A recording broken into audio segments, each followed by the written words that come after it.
Hi families, இன்றைக்கி என்ன வீடியோன்னு பார்க்கலாம் வாங்க. இன்றைக்கி வந்துட்டு பங்குனி உத்திரங்கிறதுனால கோயிலுக்கு போகலான்னு சொல்லி பிளான் பண்ணி நானும் பாப்பாவும் வந்துட்டு காலையிலே குளித்து ரெடி ஆகிட்டோம். கோயில் வேற எங்கேயும் இல்லைங்க, வீட்டுக்கு பக்கத்துலேயே தான் இருக்குது. அது ரொம்ப குட்டி கோயில் தான், ஆனால் அந்த கோயிலுக்குள்ளே வந்துட்டு எல்லா சாமியுமே இருக்கும். இன்றைக்கி முருகருக்கு உகந்த நாளுங்கிறதுனால முருகருக்கு இன்றைக்கி பூஜை பண்ணி அன்னதானம் கொடுப்பாங்க. இதே மாதிரி எந்த ஒரு விசேஷம் வந்தாலும் இந்த கோயிலில் வெளியில் இந்த மாதிரி பந்தல்லாம் போட்டு டேபிளு சேர்லாம் போட்டு உட்கார வச்சு தான் சாப்பாடு போடுவாங்க.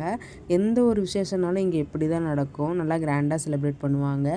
சரின்னு சொல்லிட்டு நானும் பாப்பா வந்துட்டு சாமி கும்பிட்லான்னு கோயிலுக்குள்ளே போயிட்டோம். சாமியை பார்த்தோன்னே பாப்பா வந்துட்டு கையெடுத்து சாமி கும்பிட ஆரம்பிச்சிட்டாங்க. சரின்னு சொல்லிட்டு நாங்கள் வந்துட்டு உள்ளே போயிட்டோம்.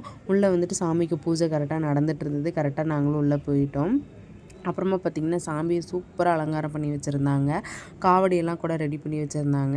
காவடி எதுக்கு ரெடி பண்ணியிருக்காங்கன்னு பார்த்திங்கன்னா, நைட்டு சாமியை தூக்கிட்டு வந்துட்டு ஊர்வலம் வருவாங்க, அதுக்காக தான். சரி நாமளும் சாமியெல்லாம் கும்பிட்டு முடிச்சுட்டு நாம் சாப்பிட வந்துட்டோங்க.